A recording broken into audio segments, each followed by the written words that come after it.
Right. Sometimes I do like a screenshot just to promote it. Like when we post it on socials, Yeah. I pick something where you look great, but I may not.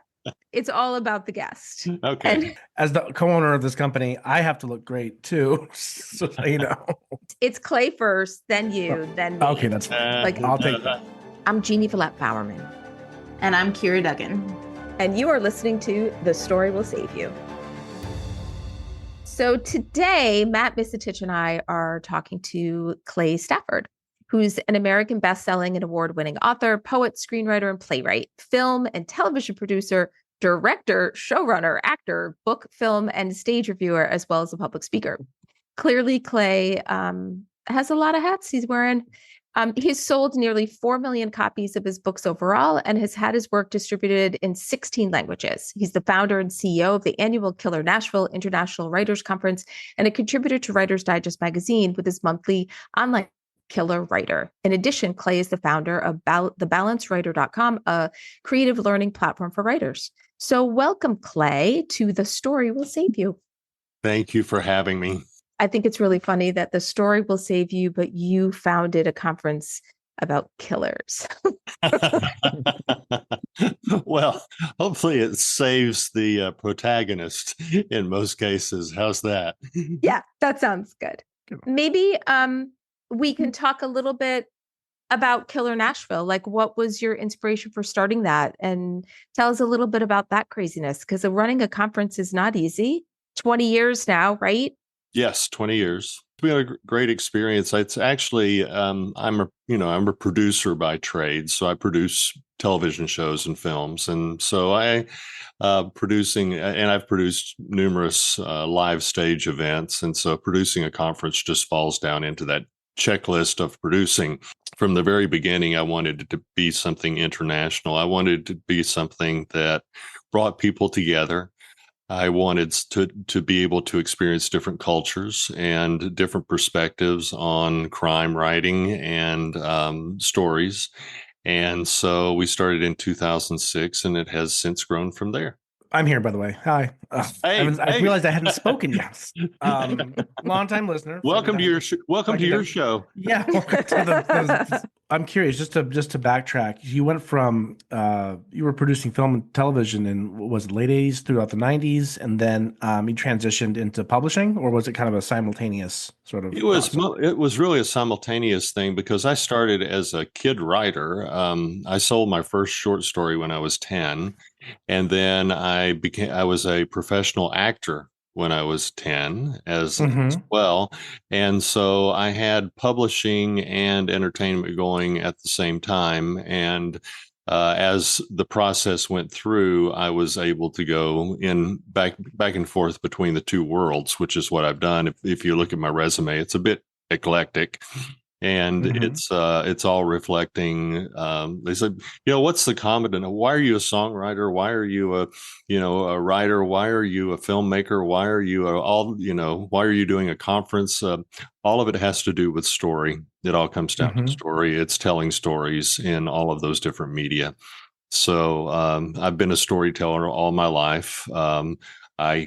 Don't ask me to work on your car. Don't ask me to frame your door. Don't ask me to do anything that's practical and makes sense. But I do know story. And so that's the one thing. So I've decided that I need to concentrate on the one thing that I can do rather reasonably. And then you start thinking about like Armageddon and like something. It's like the writers are all dying first. Like, yes. Telling stories isn't going to put food on our table. Not necessarily. You can anticipate plot twists in real life and prepare for them accordingly. Yeah. You would think. So you started off as an actor and sold your first story at 10. Yes. Like where'd you sell it to, by the way? I sold it to a little magazine, and it was pretty cool. I can't remember. I think I made like $25-$35 off of it. Oh, that's pretty decent. It was good. Yeah. I mean, I got cash for it rather than just contributor copies, so that worked out. Worked out well, because even now they're still doing contributor copies. Writing is not for the weak of heart, is it? No. Well, since you're talking about your childhood, I can didn't we really just want to talk about my childhood, but no, this is if you want to go there, we we do. can. This is she didn't tell you this was going to be a therapy session. No, Um, no, it didn't. I should wait. Let me cancel. let me take the camera over and lay down on my Freudian couch and visualize these answers. Well, people always talk about like the support of family and the importance of that as being when you're an artist. Like your parents must have been very supportive of this career path. They had absolutely no clue, and that's that was not the answer you wanted. My father was was a brick mason, and my mother sewed clothes and cut people's hair to try to, she didn't have a license, but we lived in an Appalachian setting, and it was my relatives were without running water and electricity. And so I am kind of like an odd bird to be able to have done what I have done. I have a soft spot for teachers. And in fourth grade, my teacher, she was the librarian and the music teacher. She saw some things that I did and thought that I had some talent, and she recommended me to the Dance Theater Workshop, which was a professional training company. And I went there, or I was supposed to prepare an audition and a song. And so I didn't know anything about preparing auditions or songs. So back at the time, there was a show called Laugh In. Oh, I remember. Okay, and there was a comedian named Rich Little who did voices, and he did voices of Richard Nixon, and so I did an imitation of Rich Little doing an imitation of Richard Nixon, and they thought it was hilarious, and they decided to keep me, and then they didn't even ask me to sing, and so I got accepted in, and then because we didn't really have the money for me to go to that training company, and they trained people for Broadway and for Hollywood. I mean, they've had a wonderful track record before Nancy Lane Wright, the founder of it, passed away. And when she went, it kind of went. But they had a great track record, and so they put me on scholarship all the way up through college, got me touring at an early age. That's how I got into all that. But my parents really had absolutely no clue at all. I mean, I could tell you some crazy stories. They just assumed everything was fine and you were going to land on your feet. I was in New York when I was 12 by myself. Oh, wow. Yeah. So it's, I mean, if you have kids, which I do, and we do. You look at them and go, okay, when my daughter and my son turned 12 years old, I thought, holy cow, I would not allow them to be alone in New York. You were living in New York at 12? I was in New York at 12, going to the Martha Graham dance studio, the Frank Luigi dance studio. I mean, Frank Pietri studio. And he also was involved in A Chorus Line, which was a Broadway show at the time. And then Luigi, who was a jazz person. And so I was auditioning. So you were dance. Yeah. Yeah. I was. You don't have dance on your bio. You need to update. Yeah, there's one more thing in the arts that he needs on his bio. One too many pirouette knocks one's knee out, and so I always said that I was an actor who sang and danced. I was not a dancer who acted. So yeah. Well, I have a 12-year-old who does ballet. And who's going to New York this summer for a week-long intensive thing at wherever she's going. I should know more details, but the idea he's a parent who doesn't know anything either.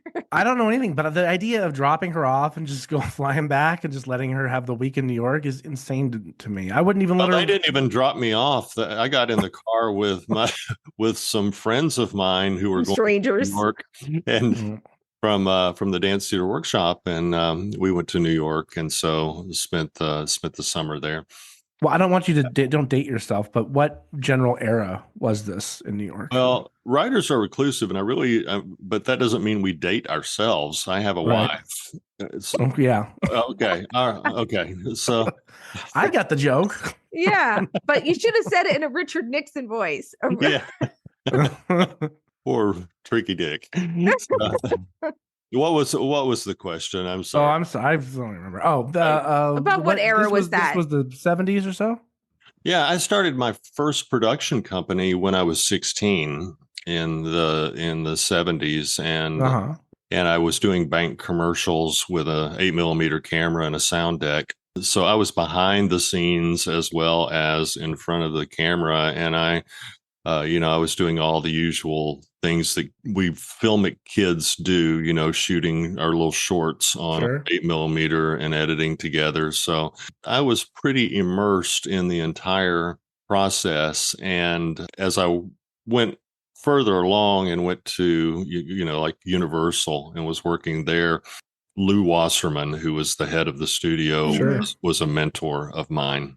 He taught me a lot about working behind the scenes and the business and everything else. And so then later I went to get my MFA, but I also went to University of Miami's law school Mm-hmm. classes to, become a better producer, become a better negotiator. Mhm. So I've Mhm. just kind of been blended around, but it all comes down to story, whether I'm making my story or helping somebody make a story or creating somebody else's story. It all comes down to story for me.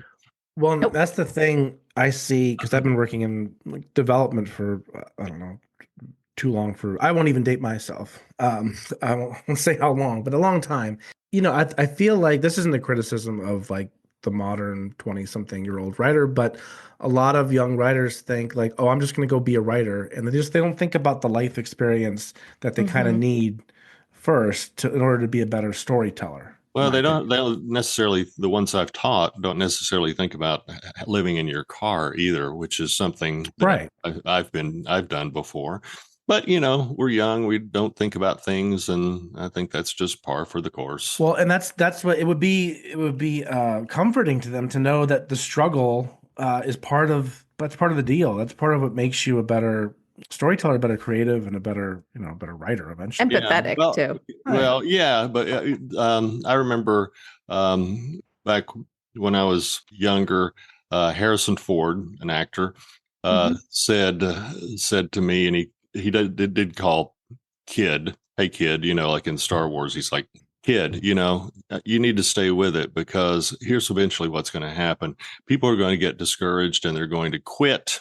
They're going to get something wrong with them and they're not able to do it. They're going to get disenfranchised. Life is going to change for them or they're going to die. And at that point, you're going to be the only one standing. So you got a job, kid. So Right. anyway, that's my advice, in terms of perseverance. Pretty soon, everybody else is going to die, and I'm going to be the only one standing with a typewriter, right? That's been my company philosophy for a long Yeah. time, and I got to tell you, it's a separate topic, but it's starting to come true.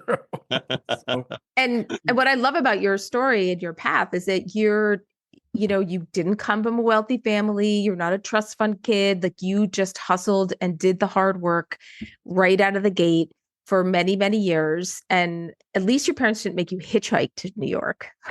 Like that's like not Jeannie's parents. mine would have. Mine would have been like, get out of here, kid.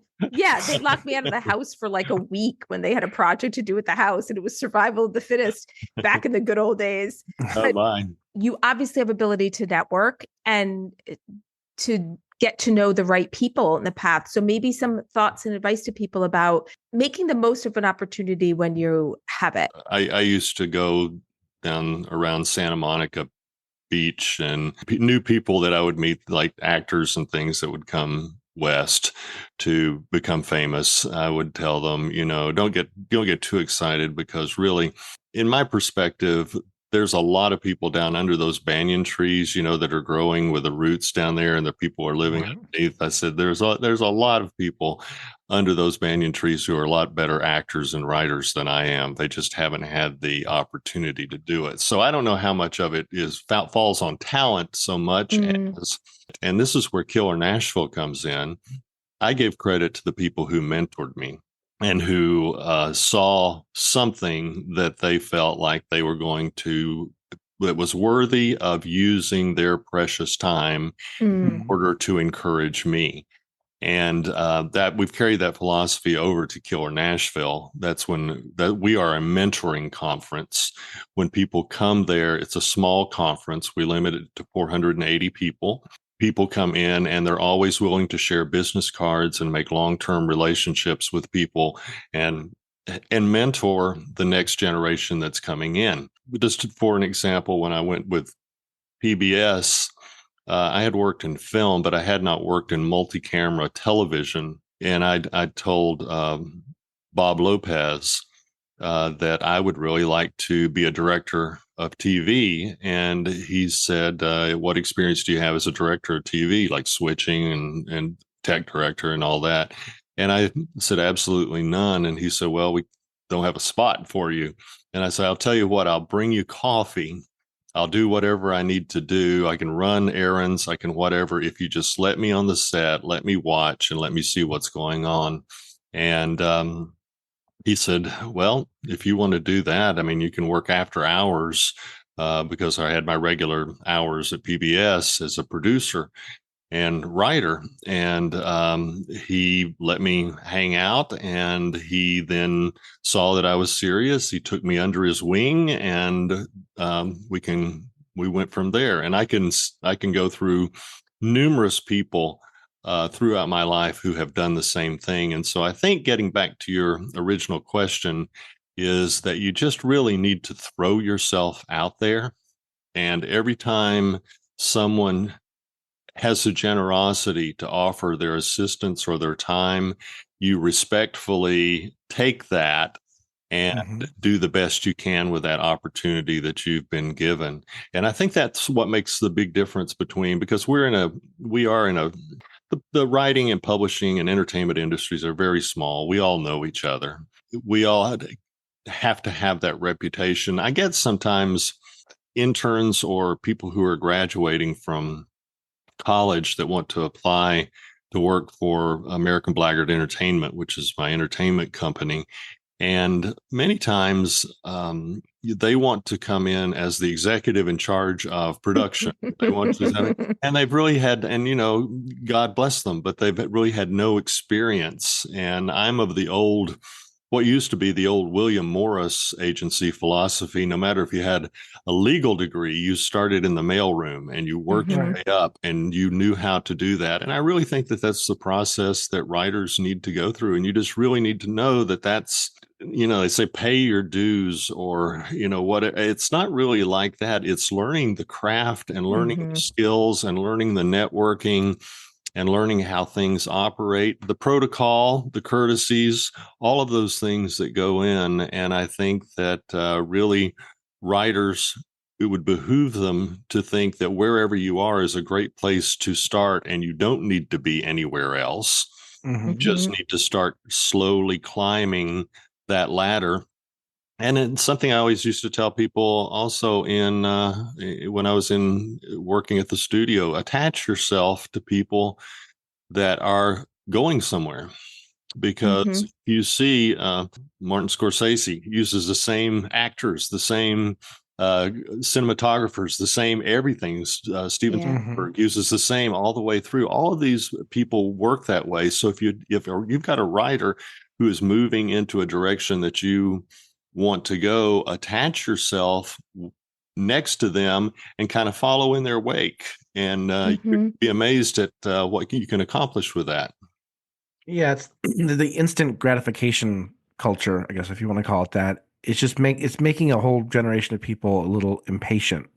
They just have to slow down and kind of, I guess it's paying your dues. I prefer that term personally, because that's what it is, right? But it takes time to learn a craft, and I think a lot of writers like, well, I paid my dues. It's been a year. It's like a year. You really have to go through unfortunately, you have to kind of go through the ringer and go through the fire in order to get to the level where you can compete with. I'm speaking, I guess, more to the screenwriting crowd, but where you can compete with with the type of material that's out on the market, right? Well, I would almost throw down a challenge, and you may go, "What?" But I throw down the challenge all the time. I bet you know, $1 that you can't write a good sentence until you've been doing it for about 10 years. What? No, I'm kidding. I actually totally 100% No, agree with that. no, You're absolutely right. and I just I think that it just takes that amount of time. So and that's why I think, you know, MFAs play a role, Hmm. because that gives you 3 to 5, depending on how long the MFA is and how long you want to stay in there. But 3 to 5 years of writing, sharing with your peers, writing, submitting, getting rejected. You cut down. You're in school, so you have, you know, 5 years or 3 years of time that you're not trying to make a living and Hmm. doing that too. So I think all of that fits in. But I think it's unreasonable for any craftsperson to think that they are going to be able to, you know, roll the perfect cigar in less Right. than 10 Mm-hmm. years. I just, Mm-hmm. or become a very skilled cabinetry maker. You know, I just, Right. and doing it every day. You don't Mm-hmm. become a skilled cabinet maker by doing it uh, 15 minutes every, you know, 3 or 4 days. There's no way you're going to do that. You need to devote the time, you know, 4 hours a day at the saw, Well, in bevel down craft, exactly like you need it to be, you know? yeah, and in crafts, it's really about finding your own personal technique, and in writing, it's about finding your voice and finding your own personalized voice. For me, it took off and on, granted, but it took 20 years to find like what I'm like, maybe even longer actually, to find like kind of like, all right, this is my zone, and this is the place I'm comfortable in. Jeannie, I'm sure, can speak to the same thing, which having written Yeah. articles and. I mean, I remember, you know, telling people that on Twitter or something years ago, like I didn't feel like I really knew how to write until I was at least 8 years into it. And people were like, "What? What are you talking about?" And a lot of people just get out of school or they don't even go to school. Like I didn't go to school. I went to Cornell Hotel School. Like I've had 20 different lives before I had this life, you know? But it's all life experience. And there's a lot of young kids who just don't have it. And, you know, when we talk about ageism in Hollywood and all of that, it's like, but I want to read those stories and watch those movies written by somebody who lived, Yes. you know? So how do you handle that? Like, do you, you know, that frustration of that? Or do you just not even think about it and just think about the words on the page? There's been quite a few, you know, I'm in the mystery thriller, but Mm-hmm. there's numerous genres, but there's quite a few mystery thriller writers that really took off when they were in, you know, 55 or going into Mhm. their 60s and 70s. I mean, you just need to Google them and see them all. And so I don't think ageism is really playing a role Not in publishing so much, more in like in the publishing. film industry. Yeah. Right. I think experience is very important to me. I traveled around on tour, and for there was this. I think it was Andrew Carnegie said that he wanted to spend half his life making money and the other half giving it away. Mhm. And I Mhm. thought I want to spend half my life living it and then the other half writing about it. And I made that decision when I was younger, and I did all sorts of experiences, just and worked numerous different jobs because I had to, you know. And I remember, you know, one job of having to. I worked for the USDA. Is that the food people? Yeah. Okay. Mhm. Okay. So I worked for them and had a drill and a coat, and I was in Los Angeles. And so, you know, you really need a burly coat and a drill, right? In Los Angeles. So, and then I'd go into these freezers and I'd drill meat and take the shavings and put them in a thing and then label the box.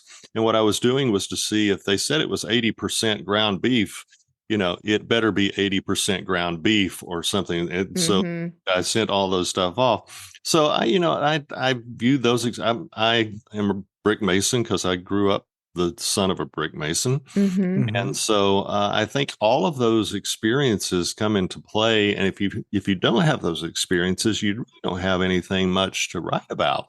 Yeah. A lot of stuff is not, I'm not going to say it's autobiographical, but it certainly has an anchor somewhere in where you came from and your point of view on things. Mhm. So, And there's a lot of crazy jobs out there. When I was like 16, I worked for New York State in the dog licensing department. Back then, you had to like mail in your dog license. If your dog died, you had to send it back to the state. So my job was to open letters of people talking about and they would write these sobbing letters about their dog and how their dog died. And then I had to like write a little index card and file it away. This was my summer job. Like it was the most depressing thing. And I'm thinking to myself, this is such a waste of taxpayer dollars. Just throw the license away. The dog's dead. Like, Not to skew off into a tangent and get into your personal life, but didn't you bury a body this morning, by the way? I did bury a body this morning. I run a cemetery. So that's all volunteer. So, but it's all those little life experiences. We only hire people full time that also run cemeteries. So that's fair. Oh, I could tell you stories. But well, speaking of Killer Nashville, well, we were down in for I think it was Thriller Fest. I was talking to JT Ellison, who I know comes to Killer Nashville often. mhm. And she's a friend of mine. And I'm in the lobby with her. And I mentioned the cemetery thing. And she goes, "Oh my gosh, I have to write a short story quickly." She pulls her phone out. She'll tell me everything about running a cemetery. And then before I knew it, like all these people were around. As soon as they found out that I run a cemetery, all these thriller writers wanted to talk to me. The best authors are the best researchers in a way, right? So yeah. Well, so the next Killer Nashville, speaking of, is this August. Yes, the third full weekend in August every year. Okay, same dates every year, and you guys do you said you cap it at 400 and 480. It's the only conference I've heard of that actually has a firm cap. Why the cap? Just to keep it more intimate? Because we have experimented with group dynamics. We take over the entire hotel, Embassy Suites Hotel and Convention Center. And it's all full of writers, agents, editors, publicists, everybody. They have to take the same elevators. They have to be in the same lobby area. They have to be, and it's totally mingling and supporting. Again, I said this is Killer Nashville. Well, how we distinguish ourselves, I think, is that we are a very supportive networking conference. When you leave, you're going to have tons of names and contacts between forensic specialists, legal specialists, publicists, not just writers. And you're going to take those with you because we cap it as such a small group that no one is going to get lost. I like that. A lot of people have said, it's Killer Nashville family. And so even on some of my newsletters and things I send out is, hey, Killer Nashville family. Because I think people feel that way about Nashville. And it started out 2006 as an intimate gathering of 70 friends. And it has stayed an intimate gathering now of 480 friends. And we do turn away people every year. They're like, "Where are you turning away money?" But we really think that networking and that feeling of not being lost in the mob is the thing that's important, and that's where we focus. And that comes from my bias, feeling that all the things that I've been able to do with my life were there because someone higher up reached down and lifted me up. And so the Killer Nashville conference is about that. People best-selling authors who are there reaching down and say, "Hey, you're the next generation. Let me take you under my wing and save you a little bit on your learning curve." And that's what we're after. And it is mostly an author and like aspiring author conference. Do you get a lot of fans, or is it mostly? No, it's not. We do have fans when we have people come in. I mean, we have book signings. There's 8 book signings throughout the course of the 4 days, and those are open to the public. And depending upon the promotion that the author does for herself or the name recognition of the author will have, those theater ropes that go around that have people get in line to come and get their books signed by, Michael Connelly, Janet Ivanovich, whoever happens to be there. So when you're going to Killer Nashville, which our listeners should clearly sign up in advance because you don't want to miss your spot. Right. And we've been selling out very early this year. So yes. Oh, good. Go ahead and sign up. Yes. And so when you're doing that and then you're doing your network and you're meeting your Killer Nashville family, maybe some advice of how to be a really good mentee so that you are respectful of the mentor. And because I wrote an article about the secret to finding a screenwriting mentor when I was working at Script Magazine. But basically also I asked the people who are my mentors, like, what made you want to do that for me? Give me that grace and time. And I think it's really interesting for people to hear how to take advantage of that situation in the most beneficial way and respectful way to make someone really want to help you. First of all, attitude is really important. I think people look for hungry people because you don't want to waste your time helping somebody that's not got both feet inside the door. You look for somebody who's humble, that realizes they are where they are. And there's a famous director who was at Universal who was very kind to me and very supportive. I came in and I always say with everything that I'm the village idiot. I really am. And so I don't presume to know anything that you know. But I would see people come in from, the film schools in Los Angeles, and they want this person to be their mentor. And then they want to talk about their work and how they would do it and how your job is just to listen and learn. Not to tell the pros how to do what they're doing. They're doing you a favor by letting you observe and enter their world. And so hungry, humble, right attitude. And then I would say you've got to bring something that, however minute or humble or whatever it is that you've got to bring something to give to the mentor. You've got to bring a gift to the mentor. Everybody's busy. So even if you have the best heart in the world, you can't save everybody, right? So you've got to bring something to the table that says, hi, if you can give me this, please, I'm happy to give you my little meager gift. Just like I said about Bob Lopez and doing the director thing, I'll get coffee for you. I'll run and make copies. I'll do whatever I need to do. And so he's got an extra set of hands. So suddenly I have a little bit of value. I don't have any experience in that, but I have a little bit of value that I can run errands and I can deliver a message. And so you always come knowing what you can offer, not thinking what you're going to get, but what you can give. And then when you give, you get. And so I think that's really what I would say for a mentee attitude that they need to have. Because a lot of people they're just, me, and they're asking question. And it's really good advice. One other thing, I remember another great piece of life advice my dad gave me was never go to your boss with a problem. Always go with at least 2 or more solutions to said problem, because you don't want to be viewed when you walk in the door like, oh God, here she comes again. What's wrong? It's just, make yourself useful. Yeah, I think that's really good. I think, there's something intimidating about walking into Steven Spielberg's office with alternate suggestions for him.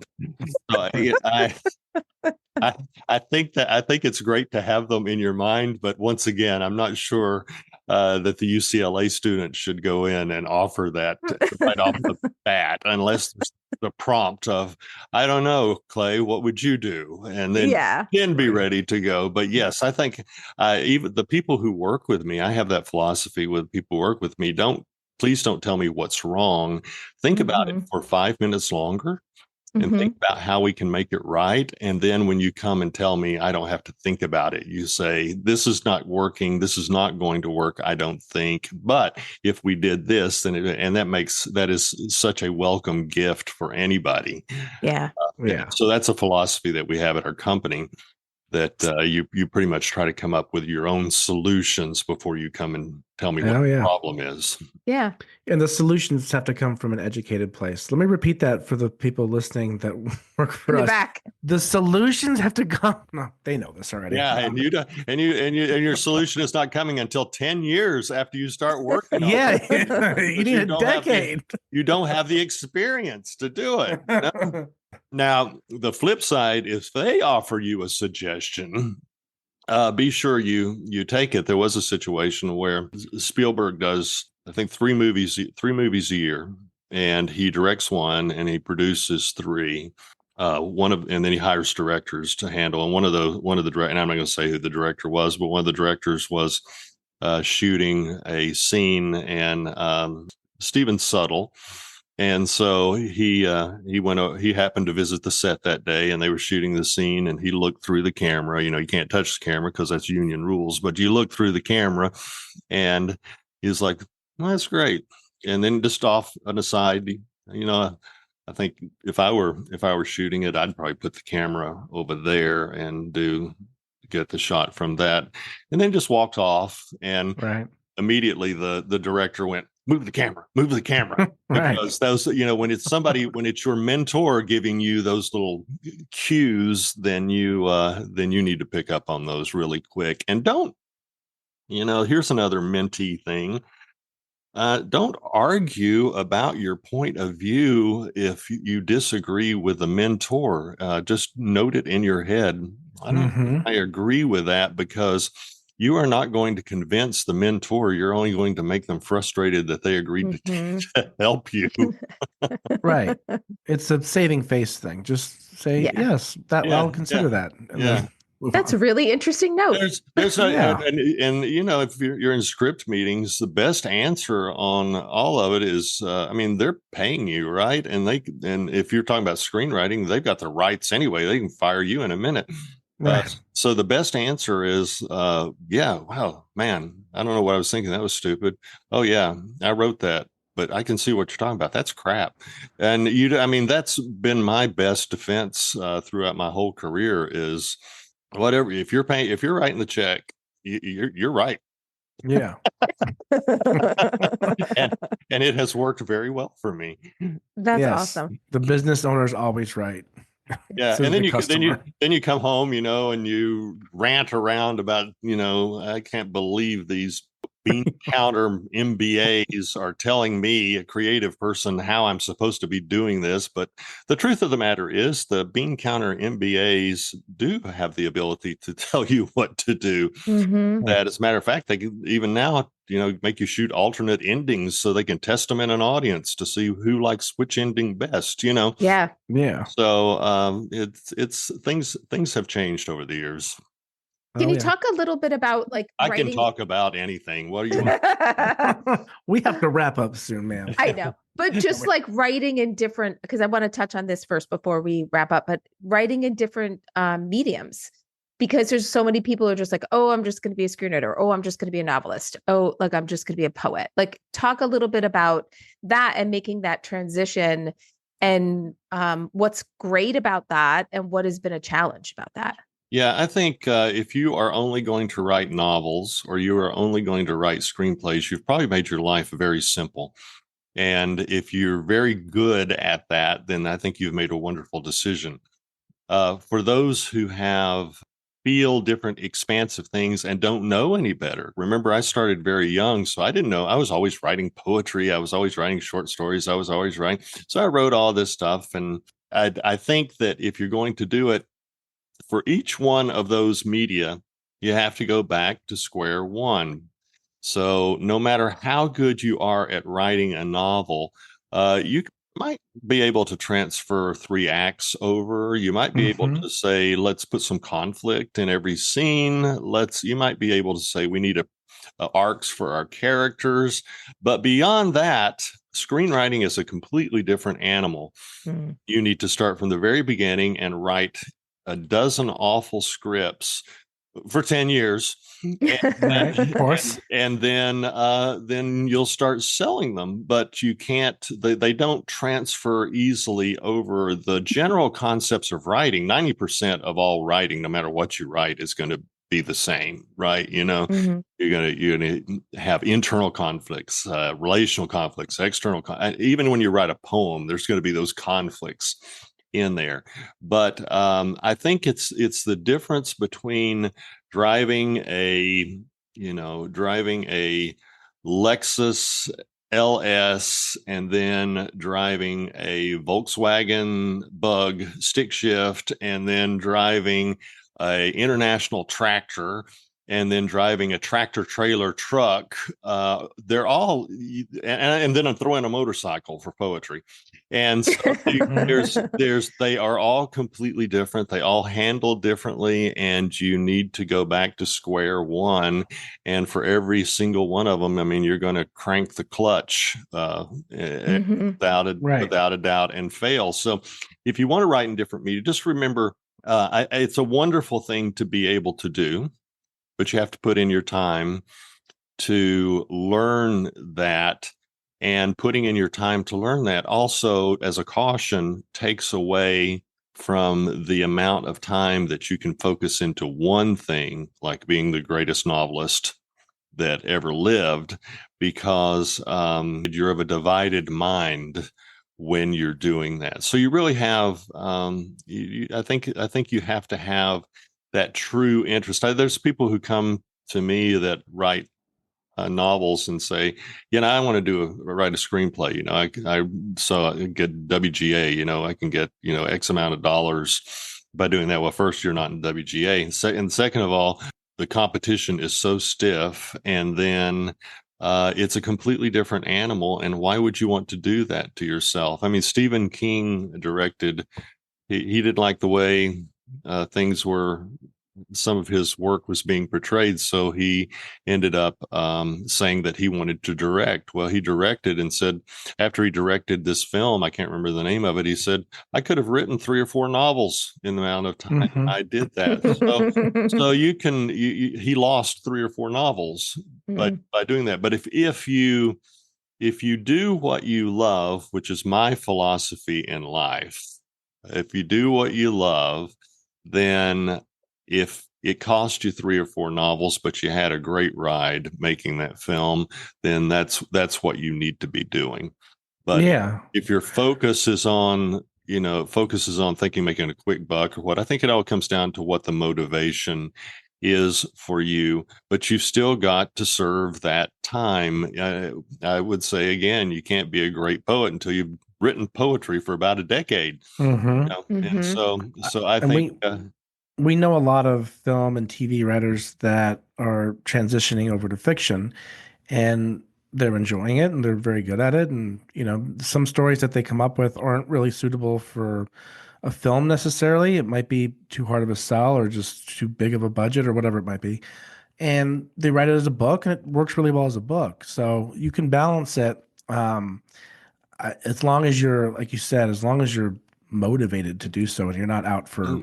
Yeah, and there's some paths I think that are easier than others, and there are arguably people can disagree with this and be right. But I think in terms of say a novelist going to a screenwriter is much more difficult than being a screenwriter and to a novelist. Yeah, because you're going to you're adding. Whereas I do a session on if I were telling the story as a screenplay, and so I had a PowerPoint thing, and I start striking out all the things you can smell, and you basically get down to just what can you hear and what can you see. And you can't get in the character's mind because you don't know what they're thinking. All you can do is see them do something, and that's really hard sometimes for a novelist to get that into their head, because they'll write a script and they'll have she was thinking about. So, well, no, she wasn't. Well, how do you show that? Right. But screenwriters coming to being novelists, they could, in my opinion, again, there's people can argue it, and they would be exactly right, but in my opinion, I think screenwriters to novelists are actually having a better, easier path to do that, because I think so too. they Because can, the I script, they can agree. add. especially when they're adapting a script that they've already written, so it's already like outlined, and it just makes it so much Yeah. easier. And then they can, Yeah. they need to adapt to writing prose, which has its own hurdles. But I think they found that it's a lot easier. And very liberating, because you can Yeah. do Oh, all yeah. these things in novel writing that you can't do in screenwriting. So all of a sudden it's like, oh my God, I can crawl in their head. And then you just start having fun once you let go. And it's, joy. Absolute joy. And then with that one, I'll give you 5 years before you can write a decent novel that you can do. 50% off. That's a good deal. 50% off. Yeah. But I think that getting in their head and stuff like that, sometimes, I mean, you gotta work at how to get into somebody's head, because you don't want to be obvious about the whole thing. And I think when you start out writing in a different media, you're clunky. You're just a clunky, and that's to be expected. It's no reflection on you. It's no reflection on anything, and you can't be impatient about it. We're all clunky when we start something new, no matter what. Mhm. And here's what I'm learning in all of this. Okay, that we should all run a cemetery. Well, I'm thinking that all these years are starting to add up now. I need 10 years for this. I need 5 years, tack another 5 years on for writing novels. I'm going to be in that cemetery any minute now. I better get going. I'm glad that I can always come and join you guys and have an uplifting interview. So before we say goodbye to you, I want to just tell our audience a couple things about Clay. We always have show notes, so please check our show notes, because you're going to find links to Clay's site and ways to sign up to his Success Points newsletter. And he also has an educational platform called The Balanced Writer, which we'll link to. And of course, if you are a mystery or thriller fan or writer, check out Killer Nashville International Writers Conference before it sells out. But also Clay has Killer Nashville magazine, which you can sign up for, and that's free. That's free. So go do that. Do all of those things. I will say this was the content of this episode was perfectly in line with what this new podcast is meant to achieve. So yeah, very proud of the fact that we were on point this time. We are. Yeah, we're on point. All the episodes are on point, but Well, that's what you get when you invite the village idiot. He just goes where you take him. Yeah. Right? So you were at the top, I'm at the bottom, and we just follow along. Well, and the village idiot talking to 2 other village idiots. It's like we're all idiot jerks. Clan. See you next episode. The Story Will Save You is a Pipeline Artists original podcast. Like, subscribe, and follow us on social media at Pipeline Artists and at Book Pipeline. For more information, visit pipelineartist.com and bookpipeline.com, where we have contests for unpublished manuscripts as well as for published books that would make great adaptations for either film or television. Learn more about our efforts to help writers find publishing success on bookpipeline.com. Until next time, let the story save you.